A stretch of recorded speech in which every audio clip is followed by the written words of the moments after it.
Social democratic party of India और women India movement की जानिब से आरएसएस लीडर प्रभाकर भट्ट के खिलाफ police commissioner Gulbarga Chetan R से शिकायत दर्ज करवाई गई है।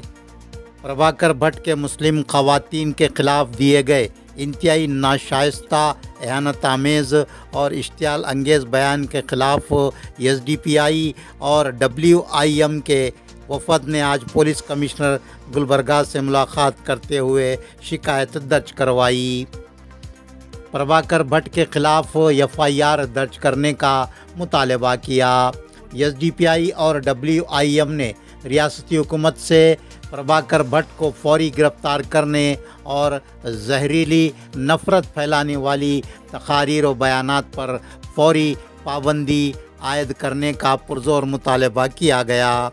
एसडीपीआई की रियासती नायब सदर सैयदा सादिया सैयद अली मिलाही, गुलबर्गा ज़िला जनरल सेक्रेटरी एसडीपीआई रेहाना बेगम, रियासती काज़न डब्ल्यूआईएम समीना बेगम, गुलबर्गा ज़िला सदर डब्ल्यूआईएम सालेहा बेगम, गुलबर्गा ज़िला जनरल सेक्रेटरी डब्ल्यूआईएम आबेदा बेगम, लीडर डब्ल्यूआईएम पुलिस कमिश्नर गुलबर्गा से मुलाकात करने वाले वफद में शामिल थे।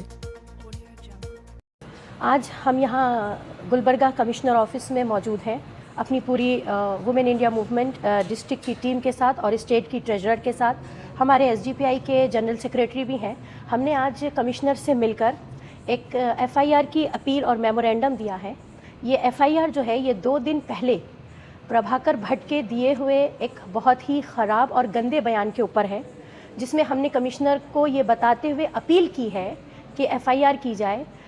हम समझते हैं कि इस तरह के हार्श स्टेटमेंट या कम्युनल स्टेटमेंट जो कि इन लोगों की एक आइडियोलॉजी के तहत भी है कि मुस्लिम औरतें जो हैं वो हस्बैंड्स को चेंज करने की हैबिट रखती हैं, या हम इस ड्रेस में अपने अबाया में जो है वो हम टेररिस्ट मालूम होते हैं।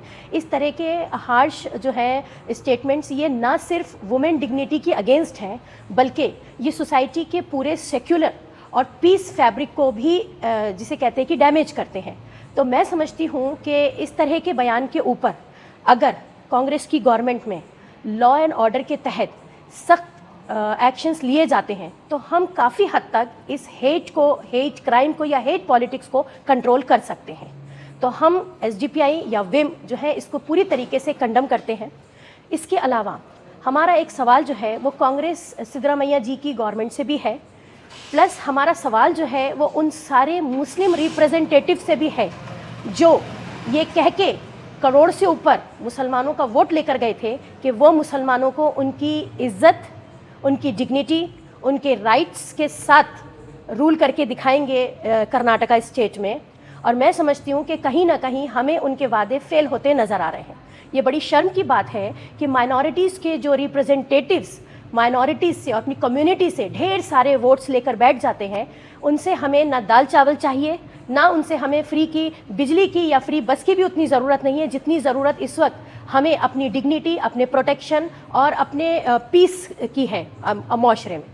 तो मैं समझती हूँ कि ये सवाल जो है वो सिद्धरामैया जी तक पहुँचे और उन सारे माइनॉरिटी के रिप्रेजेंटेटिव्स तक पहुँचे और उनको शर्म भी महसूस हो कि बार बार इस तरह का हेट क्राइम या हेट स्पीचेस या हेट स्टेटमेंट जो दिए जाते हैं इनके ऊपर आखिर गवर्नमेंट कंट्रोल क्यों नहीं लगाती। यहाँ पर कमिश्नर ऑफिस में एक एफआईआर जो प्रभाकर भट्ट 2 दिन पहले एक शर्मनाक स्टेटमेंट दिए हैं कि मुस्लिम औरतों को परमानेंट हस्बैंड नहीं रहता बोलकर, इसलिए हम यहाँ पर एज ए कमिश्नर को रिक्वेस्ट करने आए हैं कि इस तरीके से हेट स्पीच देने वालों के ऊपर जल्द से जल्द कार्रवाई हो जाए और ऐसे हेट स्पीच देने वालों के ऊपर अरेस्ट करा जाए।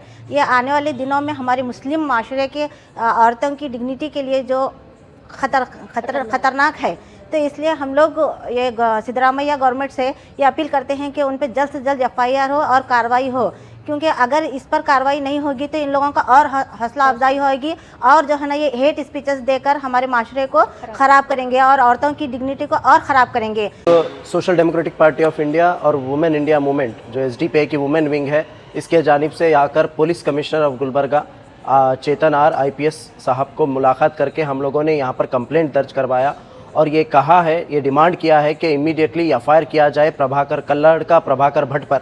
जिस तरीके से उसने मंडिया में जो बयान दिया है कि मुस्लिम औरतें हर दिन एक नया हस्बैंड रखती है, जब से मोदी सरकार आई है, ये मोदी सरकार ने ये ऑप्शन निकालकर एक ही मर्द परमानेंट कर दिया है। इस तरीके के जो अल्फाज, नाजेबा अल्फाज जो कहा है, हम इसको सख्त मजम्मत करते हैं। और हम सवाल पूछना चाहते हैं सरकार से, जिसने अपने मैनिफेस्टो में ये कहा था कि हम जिस दिन सरकार में आएंगे उस दिन हम आरएसएस और बजरंग दल पर पाबंदी लगाएंगे।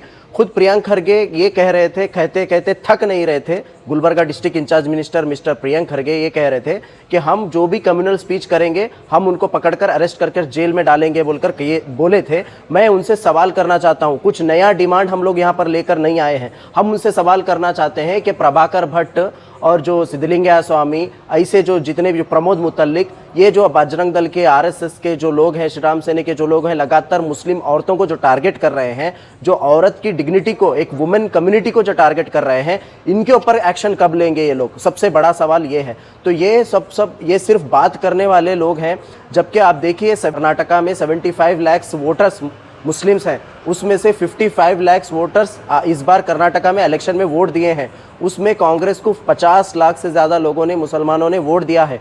जो कांग्रेस को जितने वोट मिले हैं उसमें से 30% से ज़्यादा मुसलमानों के वोट है, तब जाकर कांग्रेस सत्ता में आई है। लेकिन कांग्रेस ने जो वादे किए थे, अपनी मैनिफेस्टो में जो लिखा था कि हम जीतने के बाद इमीडिएटली हिजाब आपको वापस देंगे, आपके ऊपर जो भी कम्युनल स्टेटमेंट्स दिया गए हैं उसको हम एक्शन लेंगे, और आपके औरतों की हिफाजत हम लोग करेंगे, मस्जिदों की हिफाजत हम लोग करेंगे, खानकाहों की हिफाजत हम लोग करेंगे, ये तमाम चीज़ें कहा था। लेकिन क्या हो रहा है? काम कर रहे हैं डिस्ट्रिक्ट इंचार्ज मिनिस्टर, क्या काम कर रही है सरकार? आज 2 दिन हो गया औरत के ऊपर इतना बड़ा एक बयान देकर कल्लड़ का, प्रभाकर भट्ट का, लेकिन एक सो मोटो केस बुक करने के नहीं हुआ आपके पास। सो मोटो केस बुक नहीं कर सकी ये सरकार। तो ये सरकार सिर्फ और सिर्फ वोट लेती है, वोट लेकर 75 साल इन्होंने यही किया है। तो हमें भी सोचना चाहिए, जितने लोगों ने वोट दिया है कांग्रेस को, इनसे सवाल पूछना चाहिए। खुद मोहतरमा कनीज़ फातिमा 2 दिन पहले हिजाब के बारे में इतना अच्छा बयान दिए थे। मैं पूछना चाहता हूं मोहतरमा कनीज़ फातिमा जी, मुस्लिम औरतों के बारे में इतना बड़ा बयान, इतना खतरनाक, इतना एक गंदा बयान कल्लड़ का, प्रभाकर भट्ट का आया, आपने क्या किया?